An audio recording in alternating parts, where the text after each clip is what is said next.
Hello everyone, चला तर मग आज आपण बनवूया उरलेल्या चपातीची चटपटी अशी भेळची रेसिपी। तुम्ही उरलेल्या चपातीपासून काय करता मला कमेंट करून नक्की सांगा। तर आज मी बनवली आहे शिळ्या चपातीची, रात्रीच्या चपात्या उरल्या होत्या ती मी त्यापासून बनवली आहे एकदम चटपटी अशी भेळ। तर माझा व्हिडिओ तुम्ही स्किप न करता शेवटपर्यंत बघा। त्यासाठी घेतली आहे आपण उरलेली चपाती, म्हणजे शिळी चपाती आहे रात्रीची ती घेतलेली आहे। तर अशा पद्धतीने व्हिडिओ दाखवल्याप्रमाणे तुम्ही कट करून घ्यायचे आहे स्क्वेअरमध्ये, किंवा तुम्हाला जसं पाहिजे तुम्ही शेपमध्ये कट करून घेऊ शकता। इकडे तेल गरम करायला ठेवलं होतं। तयार झालेलं चपातीचे काप जे आहे ते आपल्याला तेलामध्ये टाकून मस्तपैकी लाल होईस्तोवर, क्रंची होईस्तोवर तळून घ्यायचे आहे। अप्रतिम रेसिपी आहे की तुम्ही रेसिपी नक्की ट्राय करून बघा। ही भेळ एकदम चटपटी होते। चपाती जी आहे ते खायला एवढी सुंदर लागते, एवढी छान लागते ही रेसिपी। तर तुम्ही नक्की ट्राय करून बघा।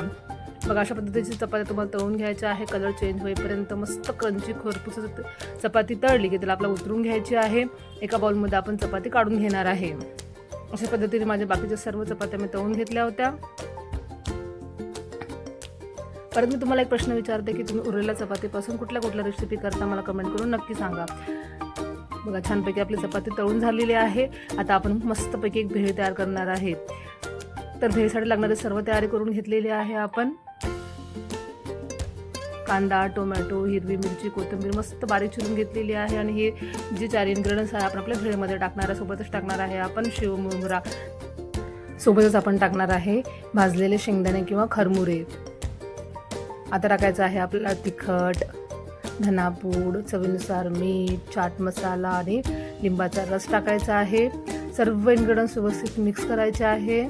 किती कलरफुल झाला आहे बघा, मला तर वेटच नाही होता, इतकं जबरदस्त रेसिपी आहे। एकदा तुम्ही रेसिपी नक्की ट्राय करून बघा। तर तयार आहे आपली उरलेल्या चपातीचं भेळ।